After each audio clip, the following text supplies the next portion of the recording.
ಇದು ಎಲ್ರಿಗೂ ಮಾಡೋಕ್ಕಿಷ್ಟ, ಆಸೆ ಇದೆ. ಆದರೆ ಅವರ ದೇಹದ ಶಕ್ತಿ ಅವ್ರಿಗೆ ಸಪೋರ್ಟ್ ಮಾಡೋದಿಲ್ಲ. ಯಾಕಂದರೆ ಪ್ರತಿಯೊಬ್ಬರಿಗೂ ಅವರ ದೇಹದ ಶಕ್ತಿಯಲ್ಲಿ ಸ್ವಲ್ಪ ಮಿತಿ ಇರುತ್ತೆ ಅಂತ ಅಂದ್ಕೊಂಡಿರ್ತಾರೆ. ಹೌದು ಕೂಡ. ಅದನ್ನು ಮೀರಿ ಬೆಳೆಯೋರು ಮಾತ್ರ ಒಂದು ಸಾಹಸವನ್ನು ಮಾಡೋದಕ್ಕೆ ಸಾಧ್ಯ ಆಗುತ್ತೆ. ಈ ಸಮಾಜದಲ್ಲಿ ಬೆಳೆಯೋದಕ್ಕೆ ಕೂಡ ಸಾಧ್ಯ ಆಗುತ್ತೆ. ಅದನ್ನು ಮಾಡೋರು ಸೂಪರ್ ಹ್ಯೂಮನ್ ಅಂತ ಅನ್ನಿಸ್ಕೊಳ್ತಾರೆ. ಇವತ್ತಿನ ಈ ಫ್ಯಾಮಿಲಿ ಡಾಕ್ಟರ್ ಶೋನಲ್ಲಿ ನಾವು ನೋಡ್ತಾ ಇರೋದು ಸೂಪರ್ ಹ್ಯೂಮನ್ಸ್. ಇದನ್ನು ನಾವು ಆಚರಣೆಯಲ್ಲಿ ನೋಡಿದ್ದೀವಿ, ತಮಾಷೆಯಾಗಿ ನೋಡಿದ್ದೀವಿ, ಕುತೂಹಲದಿಂದ ನೋಡಿದ್ದೀವಿ. ಆದರೆ ಇವತ್ತು ಈ ಸಂಚಿಕೆಯಲ್ಲಿ, ಈ ಫ್ಯಾಮಿಲಿ ಡಾಕ್ಟರ್ ಶೋನಲ್ಲಿ ಇದನ್ನು ಒಂದು ಡಾಕ್ಟರ್ಸ್ ಪಾಯಿಂಟ್ ಆಫ್ ವ್ಯೂ ಇಂದ, ಅಂದರೆ ವೈದ್ಯಕೀಯ ದೃಷ್ಟಿಯಿಂದ ಈ ಸೂಪರ್ ಹ್ಯೂಮನ್ ಪವರ್ ಮತ್ತು ನಮ್ಮ ದೇಹದ ಶಕ್ತಿ, ಇದ್ರ ಬಗ್ಗೆ ನಾವು ತಿಳಿದುಕೊಳ್ಳುವಂತಹ ಪ್ರಯತ್ನವನ್ನು ಮಾಡ್ತಾ ಇದ್ದೀವಿ. So welcome to family doctor. ನಿಮ್ಗೆಲ್ಲರಿಗೂ ಸ್ವಾಗತ.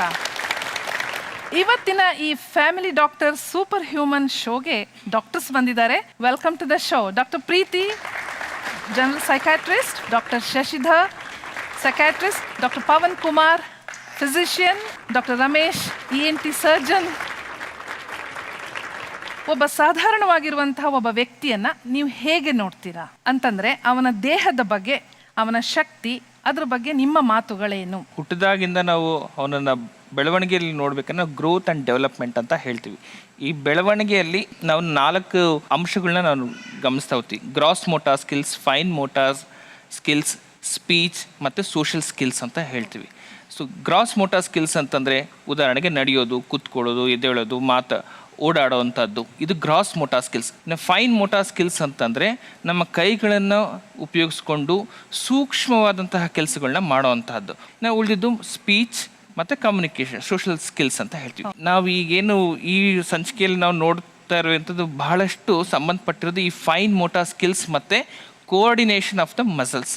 ನಿಮ್ಮ ಒಪಿನಿಯನ್ ಏನು? ಈಗ ಅದು ಒಬ್ಬೊಬ್ಬರಲ್ಲೂ ಒಂದೊಂದು ಥರ ಡಿಫ್ರೆಂಟ್ ಆಗಿ ಕೆಲಸ ಮಾಡುತ್ತೆ. ಈಗ ಅದರಲ್ಲಿ 2 ಥರ. ಒಂದು ಅವರ ದೇಹದಲ್ಲಿ ಕೆಲಸ ಮಾಡೋವಂಥದ್ದು ಇರ್ಬೋದು, ಇನ್ನೊಂದು ಏನಂದರೆ ಅವರು ಯಾವ ರೀತಿ ಅದನ್ನು ರೂಢಿಸ್ಕೋತಾರೆ. ಹಾಗೇನೆ ನಮ್ಮ ದೇಹದ ಎಲ್ಲ ಅಂಗಾಂಗಗಳು ಕೂಡ ನಾವು ಉಪಯೋಗಿಸ್ತಾ ಇರೋದು 50%ಗಿಂತ ಕಮ್ಮಿನೇ. ಇನ್ನೂ ಅದರಲ್ಲಿ ಎಷ್ಟೋ ಶಕ್ತಿ ಅಡಗಿದೆ. ಈಗ ನೀವೇನು ಈ ಸೂಪರ್ ಹ್ಯೂಮನ್ಸ್ ಅಂತ ಹೇಳ್ತಾ ಇದ್ದೀರಾ, ಈ ಎಕ್ಸ್ಟ್ರಾಡಿನರಿ ಶಕ್ತಿ ಇರೋರು ಆ ಉಳಿದಿರೋ ಎಕ್ಸ್ಟ್ರಾ ಪರ್ಸೆಂಟನ್ನು ಬಳಸ್ಕೋತಾ ಇದ್ದಾರೆ. ಅದು ಎಲ್ಲರಿಂದನೂ ಸಾಧ್ಯ ಇಲ್ಲ. ನೀವು ನಿಮ್ಮ ದೇಹವನ್ನ ಹೇಗೆ ನೋಡ್ತೀರಾ? ನಿಮ್ಮಲ್ಲಿರುವಂತಹ ಶಕ್ತಿ ನಿಮ್ಮನ್ನ ಹೇಗೆ ಬಡಿದು ಎಬ್ಬಿಸುತ್ತೆ? ಅದು ನನ್ನ ಪ್ರಶ್ನೆ. ನನ್ನ ಹೆಸರು ಜ್ಯೋತಿರಾಜ್ ಅಂತ, ಅಲಿಯಾಸ್ ಕೋತಿರಾಜ್, ಚಿತ್ರದುರ್ಗದವನು ಮೂಲತಃ. ನಾನು ಒಬ್ಬ ಪ್ರೊಫೆಷನಲ್ ಕ್ಲೈಂಬರ್. ಫಸ್ಟ್ ಟೈಮ್ ಸೂಸೈಡ್ಗೋಸ್ಕರ ನಾನು ಟ್ರೈ ಮಾಡಿದ್ದು. ಒಂದು ಬಂಡೆ ಹತ್ತಿದಾಗ ಜನ ನೋಡಿ ಚಪ್ಪಾಳೆ ಹೊಡೆದಕ್ಕೆ ಆ ಜನದಿಂದ ಆ ಚಪ್ಪಾಳಿಗೆ ಒಂದು ಬಲ ಸಿಕ್ತು. ಈ ಬಂಡೆ ಹತ್ತಿದ್ರೆ ಜನ ಚಪ್ಪಾಳೆ ಸಿಗುತ್ತೆ, ಜನಗಳ ಮನಸ್ಸಿನಲ್ಲಿ ನಾವು ಕೂರ್ತೀವಿ ಅನ್ನೋ ಒಂದು ಭಾವನೆ ಇತ್ತು. ಈಗ 1 ಗಂಟೆ ಮನೆಯಾಗ ಕೂತ್ಕೋಬೇಕಂದ್ರೆ ಬೇಜಾರಾಗುತ್ತೆ. ನೀವು ನಂಬ್ತರ ಇಡ್ತಿರೋ ಗೊತ್ತಿಲ್ಲ, 29 ಫ್ರ್ಯಾಕ್ಚರ್ ಆಯಿತು, 11 ಆಪ್ರೇಷನ್, 4 ರಾಡ್ ಅದಾವ ಮೈಯಲ್ಲಿ. ಈಗಲೂ ಕೈ ತೋರಿಸಿ, ನಿಮ್ದು ಕೈ ತೋರಿಸಿ. ನಿಮ್ಮ ಥರ ಸ್ಟ್ರೈಟ್ ಆಗಲ್ಲ, ನಿಮ್ಮ ಥರ ನಿಮ್ಮ ಥರ ನಾನು ಹಿಡಿದು ಮುಂಚೆ ಸ್ಟ್ರೈಟ್ ಆಗೋದು, ಈಗ ಸ್ಟ್ರೈಟ್ ಆಗಲ್ಲ ಅಂತ ಹೌದು.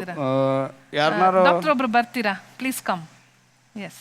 ಈಗ ನೋಡಿ, ಕೈಗಳನ್ನ ಬಳಸ್ಕೊಂಡು ಬಂಡೆಯನ್ನ ಸರಸರ ಅಂತ ಹತ್ತಾರ ಅವರು. ಸಾಧಾರಣ ಕೈಗೂ ಈ ಕೈಗೂ ನಿಮ್ಗೆ ಡಿಫ್ರೆನ್ಸ್ ಕಾಣುತ್ತಾ?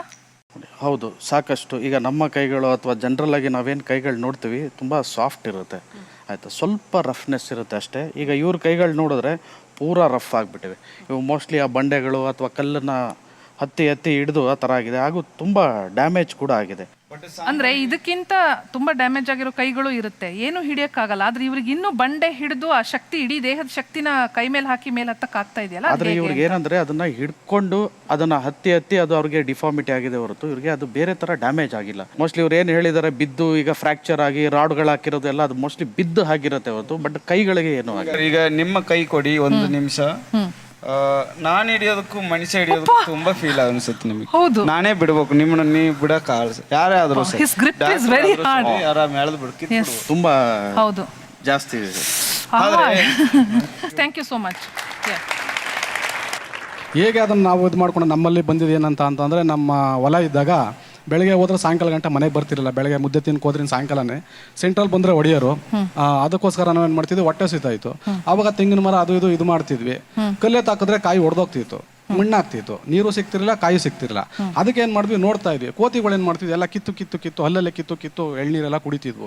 ನಾವು ಇದೇ ಥರ ಟ್ರೈ ಮಾಡ್ಬೋದು ಅಂದ್ಬಿಟ್ಟು ಏನು ಮಾಡಿದ್ವಿ, ಆವಾಗ ಒಂದು ತೆಂಗಿನಕಾಯಿ ಕಲ್ಲಲ್ಲಿ ಹೊಡೆದು ತೆಂಗಿನಕಾಯಿ ಬಿಡಿಸ್ಕೊಂಡ್ವಿ. ಆವಾಗ ಟ್ರೈ ಮಾಡಿದ್ವಿ, ಆ ಕೋತಿ ಹೆಂಗೆ ಕೀಳ್ತಿ ಯಾವ ಥರ ಕೀಳ್ತಿ ಅಂದ್ರೆ ಅದೇ ಥರ ಕಿತ್ತು ನಾವು ಇದು ಮಾಡಿ ಕಾಯಿ ಇದು ಮಾಡ್ಕೊಂಡು ಹೊಡ್ಕೊಂಡು ತಿಂದ್ವಿ. ಅದೇ ನಮಗೆ ಬರ್ತಾ ಒಂದು 20 ವರ್ಷದಿಂದ ನಮಗೆ ಅದೇ ಪ್ರಾಕ್ಟೀಸ್ ಆಯಿತು. ಆಮೇಲೆ ಏನ್ ಮಾಡ್ತೀರಾ ಈಗ ನೀವು? ನಾವು ಅದನ್ನೇ ಮಾಡ್ತೀವಿ. ನಾವು ಬಂದಿಲ್ಲಿ ಮಾಡಿ ತೋರಿಸ್ತೀರಾ? ತೋರಿಸ್ತೀನಿ, ಬನ್ನಿ ಮತ್ತೆ. ಓಕೆ, ಇಡೀ ತೆಂಗಿನಕಾಯಿ ತಗೊಂಡ್ಬಂದಿದ್ದಾರೆ ಇವರು. ಇದನ್ನೀಗ ಚಾಲೆಂಜ್ ಏನಪ್ಪಾ ಅಂತಂದ್ರೆ, ಹಲ್ಲಲ್ಲಿ ಇದನ್ನ ತೆಗಿತಾರೆ, ಈ ಇಡೀ ಸಿಪ್ಪೆಯನ್ನ. ನಾವೆಲ್ಲರೂ ಅತ್ಯಂತ ಕುತೂಹಲದಿಂದ ನೋಡುವಂತ ಒಂದು ಕ್ಷಣ ಬಂತು.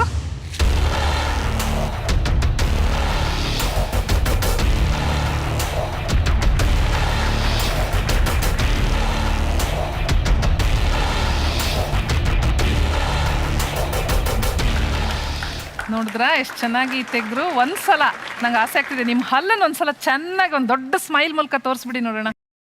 ತೋರಿಸಿ, ಶಕ್ತಿ ಇರೋ ಹಲ್ಲದು. ಈ ಮಾಡ್ಬೇಕು, ಹೇಗೆ ಇವರು ಇದನ್ನ ಮಾಡೋಕ್ಕಾಯ್ತು ಅಂತ. ಹಲ್ಲಿಗೆ ಇಷ್ಟೊಂದು ಶಕ್ತಿ ಅಂತಂದ್ರೆ, ಇಡೀ ಮುಖದ ಮಸಲ್ಸ್ ಏನಿದೆ ಅದನ್ನ ಅವರು ಹಲ್ಲಿನ ಮೂಲಕ ಹಾಕಿ ಇದನ್ನ, I think it's very difficult. ಈ ಶಕ್ತಿ ಇವ್ರಿಗೆ ಹೇಗೆ ಬಂತು ಅಂತ. ದೇವರು ಬಹಳ ಉದಾರ. ಆ ಲೆಕ್ಕದಲ್ಲಿ ನೋಡಿದ್ರೆ ಸಾಕಷ್ಟು ಶಕ್ತಿ ಕೊಟ್ಟಿದ್ದಾನೆ. ಅದನ್ನು ಸರಿಯಾದ ರೀತಿಯಲ್ಲಿ ನಾವು ಚಾನಲೈಸ್ ಮಾಡಿ ಉಪಯೋಗಿಸ್ಕೊಂಡಾಗ ಈ ರೀತಿಯಾದ ಎಬಿಲಿಟೀಸ್ ಬರುತ್ತೆ. ಯಾಕಂದರೆ ನಮ್ಮ ಮೆಡಿಕಲ್ ಸೈನ್ಸ್ನಲ್ಲಿ ನಾವು ಹೇಳೋ ಪ್ರಕಾರದಲ್ಲಿ ನಮ್ಮ ದೇಹದಲ್ಲಿನ ಚಲನೆಗಳು ಆ ಚಲನೆ ಆಗುವಂಥ ಭಾಗದಲ್ಲಿ ನಿರ್ಧಾರ ಆಗೋದಿಲ್ಲ, ಬದಲಿಗೆ ಮನಸ್ಸಲ್ಲಿ, ಮೆದುಳಲ್ಲಿ ನಿರ್ಧಾರ ಆಗುತ್ತೆ ಅಂತ. ಈವನ್ ಈ ಕೂಲ್ ಡ್ರಿಂಕ್ಸ್ನ ಕ್ಯಾಪ್ ಇದೆಯಲ್ಲ, ಅದನ್ನು ಕೂಡ ನಾವು ಹಲ್ಲಲ್ಲಿ ತೆಗಿಬಾರ್ದು ಅಂತಂದರೆ ಅದನ್ನು ತುಂಬ ಕೇರ್ಫುಲ್ಲಾಗಿ ನೋಡ್ಕೋಬೇಕು ಅಂತ ಡಾಕ್ಟರ್ಸ್ ಹೇಳ್ತಾರೆ. ಸೊ ಹೀಗಿರುವಾಗ ಇಷ್ಟು ಒಂದು ಬಲಶಾಲಿಯಾಗಿ ಹಲ್ಲುಗಳನ್ನು ಬಳಸ್ಕೊಳ್ಳೋದು ಅದು ಸರಿನಾ ತಪ್ಪಾ ಅಂತ? ಪ್ರತಿಯೊಂದು ಸರಿ ಮಾಡಬೇಕಾದ್ರೂ ತದೇಕ ಚಿತ್ತದಿಂದ ಗಮನ ಇಟ್ಕೊಂಡು ಆ ಒಂದು ಸ್ಕಿಲ್ಸ್ ನ್ಯಾಕ್ನಲ್ಲಿ ಮಾಡ್ತಾ ಇದ್ದಾಗ ಪ್ರಾಯಶಃ ಅವ್ರ ತೊಂದರೆ ಆಗಲಿಕ್ಕಿಲ್ಲ. ಸ್ವಲ್ಪ ಅಜಾಗೃತಿ ಯಾವುದಾದ್ರೂ ವಹಿಸಿದ್ರೆ ಆ ಸಂದರ್ಭದಲ್ಲಿ ಅವ್ರಿಗೆ ನೋವಾಗಂತ ಸಾಧ್ಯತೆ ಇದೆ. ಅವರನ್ನೇ ಕೇಳೋಣ. ಈಗ ನೀವು ನಮಗೊಂದು ಹೆಲ್ತ್ ಟಿಪ್ಸ್ ಕೊಡಬೇಕು, ಆ ಥರ ಏನಾದರೂ ಮಾಡ್ಕೊಳ್ದೆ ಹಲ್ಲನ್ನು ಗಟ್ಟಿಯಾಗಿ ಇಟ್ಕೊಳ್ಳೋಕ್ಕೆ ನೀವು ಏನು ಮಾಡ್ತೀರಾ ಅಂತ. ನಮ್ಮ ಹಳ್ಳಿ ಕಡೆ ಅಂತೂ ಈ ಪೇಸ್ಟ್ ಬ್ರಷ್ ಅಂತೂ ಇರಲಿಲ್ಲ, ಹಿಜ್ಜಲಿರ್ತು. ನಮ್ಮ ತಾತ ಏನು ಮಾಡ್ತಿದ್ರು, ಹಲ್ಲು ಗಟ್ಟಿ ಆಗೋಕ್ಕೆ ಮತ್ತು ಹಲ್ಲಲ್ಲಿ ರಕ್ತ ಬರಬಾರ್ದು, ಹೊಸಡು ಗಟ್ಟಿ ಇರಬೇಕು ಅಂತ ಗರಿಕೆ ಹುಲ್ಲನ್ನ ತಿನ್ನಿಸ್ತಾ ಇದ್ರು. ಗರಿಕೆ ಹುಲ್ಲನ್ನ ಹಗದ್ಬಿಟ್ಟು ಉಗಿಬೇಕು ಬೆಳಗ್ಗೆ ಹೊತ್ತು. ಇದು ಹೇಳಿದ್ರೆ ಟೆಕ್ನಿಕ್. ಇದು ಅಂದರೆ ಏನು ಗೊತ್ತಾ, ನಾವು ಅಲ್ಲಲ್ಲಿ ಇದು ನಿಮಗೆ ಮಾರ್ಕ್ ಕಾಣ್ತಿರ್ಬೋದು ನಿಮಗೆ, ನನ್ನ ಹಲ್ಲು ಹಿಡಿದಿರೋದು. ಈ ಹಲ್ಲು ಗ್ರಿಪ್ ಹಿಡ್ಕೊಂಡ್ರೆ ಬೇಕಾದ್ರೆ ಯಾರಾದ್ರೂ ಬೇಕಾದ್ರೆ ಟ್ರೈ ಮಾಡ್ಬೋದು. ನಾನು ಹಲ್ಲು ಹಿಡ್ಕೊತೀನಿ, ಬೇಕಾದ್ರೆ ನಾನು ಅವ್ರು ಹಿಂಗೆ ಹಿಡ್ಕೊಂಡು ಬಲವಾಗಿರೋರು ನನ್ನ ವೆಯ್ಟ್ನ ಬೇಕಾದ್ರೆ ತೂಕ ಎತ್ಬೋದು ಅವರು. ಅದನ್ನು ಇದನ್ನು ಮಾತ್ರ ನಾನು ಬಿಡಲ್ಲ. ಆ ರೀತಿ ಏನಾಯ್ತು. ಆಮೇಲೆ ಇನ್ನೊಂದು ನನಗೇನಾಗುತ್ತೆ ಅಂದರೆ, ಕೆಲವರು ನಿಂಬೆಹಣ್ಣು, ಖಾಲಿ ನಿಂಬೆಹಣ್ಣು ತಿಂದರೆ ಹುಳಿ ಬರುತ್ತೆ. ನಾನು ಹೀಗೆ ನಿಂಬೆಹಣ್ಣು ಎಷ್ಟು ಬೇಕಾದ್ರೂ ಕೊಡಿ, ನೀವು ಮುಂದೆ ತಿಂದು ತೋರಿಸ್ತೀನಿ. ನೋಡಿ ಮೇಡಮ್, ನಿಂಬೆಹಣ್ಣು ಚೆಕ್ ಮಾಡಿ, ಅವ್ರು ಮಾಡಿಲ್ಲ.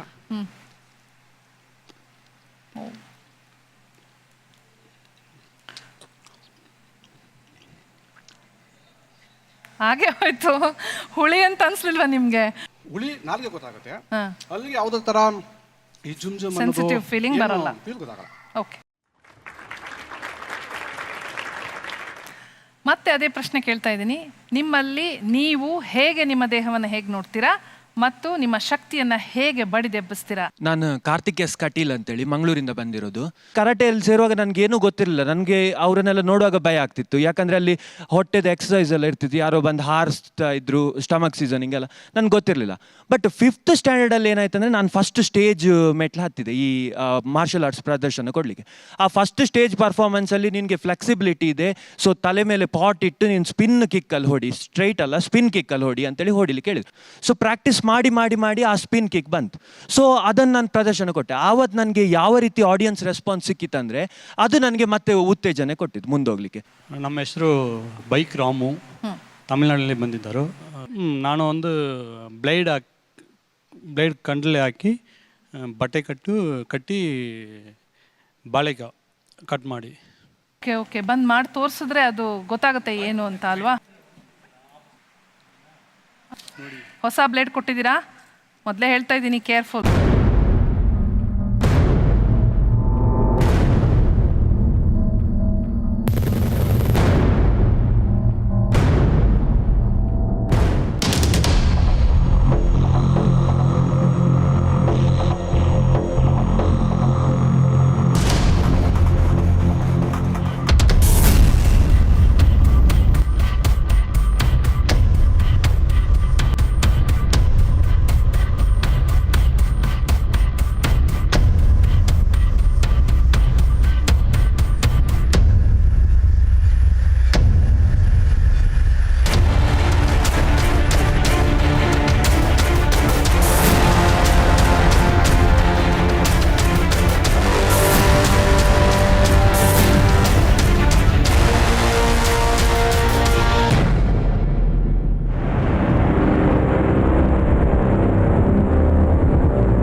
ಓಕೆ, ಬ್ಲೇಡನ್ನು ಅದೇ ಪೊಸಿಷನಲ್ಲಿಟ್ಟು ನಿಜವಾಗ್ಲೂ ತುಂಬ ಒಂಥರ ಮೈ ನವಿರೇಳಿಸುವಂಥ ಪರ್ಫಾರ್ಮೆನ್ಸ್ ಕೊಟ್ರಿ. ನಿಮ್ಮ ಜೊತೆ ಇಲ್ಲಿ ಮಲಗಿದ್ರಲ್ಲ, ನಿಮಗೂ ಕೂಡ ಒಂದು ದೊಡ್ಡ ಕ್ಲಾಪ್ಸ್ ಕೊಡಬೇಕು. ಯಾವ ಧೈರ್ಯದ ಮೇಲೆ ಅವ್ರು ಮಲ್ಕೊಂಡ್ರ ಆ ಪುಟಾಣಿ ಹುಡುಗ ಕೂಡ ಅಲ್ಲ. ಕಣ್ಣು ಮುಚ್ಕೊಂಡ್ರೆ ಏನೂ ಕಾಣೋದಿಲ್ಲ, ಆದರೆ ನಿಮಗೆ ಅದು ಹೇಗೆ ಕಾಣುತ್ತೆ, ಹೇಗೆ ಮಾಡ್ತೀರಾ? இது வந்து சிலம்பம்க்கு உண்டான ஸ்டெப்புங்க. ಅಡಿ வெச்சிக்கிட்டு போனாக்கா நம்ம எதையும் வந்து சிலம்பம்ல பண்ணலாம். ಇದು ಬಂದು ಆ ಕೋಲಾಟದಲ್ಲೇ ಇರೋಂಥ ಒಂದು ವಿದ್ಯೆ ಅಂತೆ. ಹೆಜ್ಜೆ ಇಟ್ಕೊಂಡು ಆ ಹೆಜ್ಜೆಯನ್ನು ಅಡಿ ಲೆಕ್ಕನ ನೋಡಿಕೊಂಡು ಅದರಲ್ಲೇ ಮೂವ್ ಮಾಡ್ಕೊಂಡು ಮಾಡೋಕ್ಕಾದ್ರೆ ಮಾತ್ರ ಸಾಧ್ಯ. ಬೇರೆ ಥರ ಒಂದು ಹೆಜ್ಜೆ 1 ಇಂಚ್ ಮುಂದೆ ಹೆಚ್ಚು ಕಮ್ಮಿ ಹೋದ್ರೂ ಪ್ರಾಬ್ಲಮ್ ಆಗುತ್ತೆ, ಇದರಲ್ಲಿ ಆಗಿಬಿಡುತ್ತೆ. ಕಣ್ಣು ಮುಚ್ಕೊಂಡಾಗ ನಿಮ್ಗೆ ಯಾವ್ದು ಕಣ್ಣಾಗಿರುತ್ತೆ? ಮೈಂಡಲ್ಲಿ ಮಾತ್ರ ಕಂಟ್ರೋಲ್ ಆಗಿರ್ತಾರೆ, ಅದೇ ಅವ್ರ ಕಣ್ಣು. அது 4 பேருடைய பொசிஷன். அந்த பொசிஷனை என்னுடைய மைண்டுக்கு நான் ஃபஸ்ட்டு வாங்கிக்குவேன். அதுவும் இல்லாமல் அந்த ஸ்டெப்பு ಮೂವ್ಮೆಂಟ್ல ನಾನು ಅದು ಒಂದು ಕಂಪ್ಲೀಟ್ பண்ணுவேன். ಸ್ಟೆಪ್ಪಲ್ಲಿ ಅವ್ರು ನೋಡ್ಕೊತಾರಂತೆ, ಅದೇ ಸ್ಟೆಪ್ಪಲ್ಲಿ ಅವ್ರು ಕಂಪ್ಲೀಟ್ ಮಾಡ್ತಾರಂತೆ. ಇದು ಕೂಡ ದೇವ್ರು ಕೊಟ್ಟ ಶಕ್ತಿ ಅಂತ ನಾವು ಹೇಳ್ಬೋದಾ? ನಮ್ಮಲ್ಲಿ ಈಗ 5ನೇ ಕ್ಲಾಸು 8ನೇ ಕ್ಲಾಸ್ ಪಾಠದಲ್ಲಿ ಬಯಾಲಜಿನಲ್ಲಿ ಹೇಳ್ಕೊಡ್ತಾರೆ. ಮೆದುಳಿಂದ 3 ಭಾಗ ಇರುತ್ತೆ, ಸೆರೆಬ್ರಮ್, ಸೆರೆಬೆಲಮ್ ಮತ್ತು ಮೆಡುಲಾ ಅಬ್ಲಾಂಗೇಟ ಅಂತ. ಇದು ಸೆರೆಬೆಲಮ್ ಅನ್ನೋ ಒಂದು ಮೆದುಳಿನ ಭಾಗದ ಇದು ಪ್ರತಿಯೊಬ್ಬರಲ್ಲೂ ಇರುತ್ತೆ. ನಾವು ಕಣ್ಮುಚ್ಕೊಂಡು ಕತ್ಲೆನಲ್ಲಿ ಬಾತ್ರೂಮ್ ಬಾಗಿಲು ತೆಗಿತೀವಿ ರಾತ್ರಿ ಹೊತ್ತು. ನಮಗೆ ಗೊತ್ತಿರುತ್ತೆ ಎಷ್ಟು ಹೆಜ್ಜೆ ಹಾಕಬೇಕು, ಬಾತ್ರೂಮ್ಗೆ ಹೋಗ್ಬೇಕು, ಬಾಗಿಲು ತೆಗಿಯೋದಕ್ಕೆ. ಇದು ಇವರು ಅವರ ಸೆರೆಬೆಲಮ್ನ ಟ್ರೈನ್ ಮಾಡ್ಕೊಂಡಿದ್ದಾರೆ. ಒಂದು ಕತ್ತಿ ಎಷ್ಟು ಅವರು ಬಲ ಕೊಡಬೇಕು ಮತ್ತೆ ಎಷ್ಟು ಹೆಜ್ಜೆ ಹಾಕಬೇಕು ಆ ಬಾಳೆಹಣ್ಣು ತನಕ ಹೋಗೋದಕ್ಕೆ. ಇದು ಅವರು ತುಂಬಾ ಪರಿಶ್ರಮ ಪಟ್ಟು ಅದನ್ನ ಅಭ್ಯಾಸ ಮಾಡ್ಕೊಂಡಿದ್ದಾರೆ. ನಾವು ಮಾಡ್ತೀವಿ, ಬಟ್ ನಾವು ಅವರಷ್ಟು ಪರಿಶ್ರಮ ಪಡೋದಿಲ್ಲ. ಮೇಡಮ್, ಇದು ಬೆಸ್ಟ್ ಎಕ್ಸಾಂಪಲ್. ಯಾಕಂದರೆ ಮೈಂಡು ಬಾಡಿ ಒಂದೇ ಸಲ ಕರೆಕ್ಟಾಗಿ ಕೋಆರ್ಡಿನೇಷನ್ ಇದ್ದರೆ ಮಾತ್ರ ಮಾಡೋಕ್ಕೆ ಸಾಧ್ಯ. ಹೌದು ಹೌದು, yes, thank you so much. ತುಂಬ ಚೆನ್ನಾಗಿತ್ತು. ನಿಮಗೆ ನಿಜವಾಗ್ಲೂ ಆಲ್ ದ ಬೆಸ್ಟ್ ಅಗೇನ್. ಮತ್ತೆ ಅದೇ ಪ್ರಶ್ನೆ, ಮುಂದೆ ಯಾರು ಉತ್ತರ ಕೊಡ್ತೀರಾ? ನಿಮ್ಮ ದೇಹವನ್ನು ಹೇಗೆ ನೋಡ್ತೀರಾ? ನಿಮ್ಮ ಶಕ್ತಿಯನ್ನು ನೀವು ಹೇಗೆ ಬಡಿದೆಬ್ಬಿಸ್ತೀರಾ? ಅವರು ಒಂದು ವಯರನ್ನು ಕೈಯಲ್ಲಿ ಇಟ್ಕೊಂಡಿದ್ದಾರೆ. ಅವರೊಂದು ಸಾಧನೆಯನ್ನು ಇದೀಗ ಮಾಡಿ ತೋರಿಸ್ತಾರೆ. ಮೈಕ್ ಕೊಡಿ. ಸ್ವಲ್ಪ ಹೆಚ್ಚು ಕಡಿಮೆ ಆದರೂ ಇದು ಜೀವಕ್ಕೆ ಅಪಾಯ ಅಂತ ಹೇಳ್ತಾ ಇದ್ದಾರೆ. ಏನು ಮಾಡ್ತೀರಾ, ಮಾಡಿ ತೋರಿಸಿ.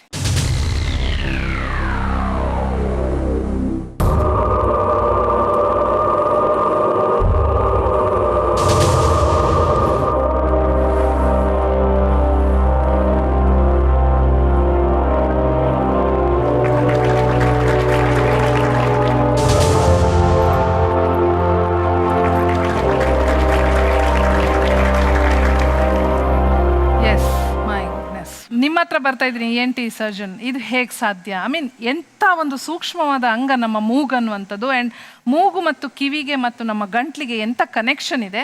ಇಷ್ಟು ರಿಸ್ಕಿ ಆಗಿರುವಂತಹ ಒಂದು ಆರ್ಟನ್ನ ಇವ್ರು ಮಾಡ್ತಾರಲ್ಲ.